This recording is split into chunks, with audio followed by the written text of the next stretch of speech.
నమస్కారం, నేను Bharati. Welcome to GS5 TV. చేవెళ్లలో ఘనంగా హనుమాన్ శోభాయాత్ర. హనుమాన్ జయంతిని పురస్కరించుకుని రంగారెడ్డి జిల్లా చేవెళ్ల మండల కేంద్రంలో వివిధ గ్రామాలలో హనుమాన్ శోభాయాత్రను ఘనంగా నిర్వహించారు. ఈ కార్యక్రమానికి చేవెళ్ల సిఐ లక్ష్మారెడ్డి పూజలు పాల్గొని శోభాయాత్రను ప్రారంభించారు. మండలంలోని వివిధ పార్టీలకు చెందిన నాయకులు, కార్యకర్తలు హనుమాన్ దేవాలయంలో ప్రత్యేక పూజలు నిర్వహించారు.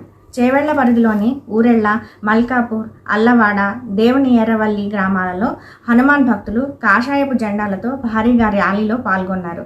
ఈ కార్యక్రమంలో అన్ని పార్టీల నాయకులు, భక్తులు, వివిధ గ్రామాల ప్రజలు పాల్గొని హనుమాన్ జయంతిని ఘనంగా జరుపుకున్నారు.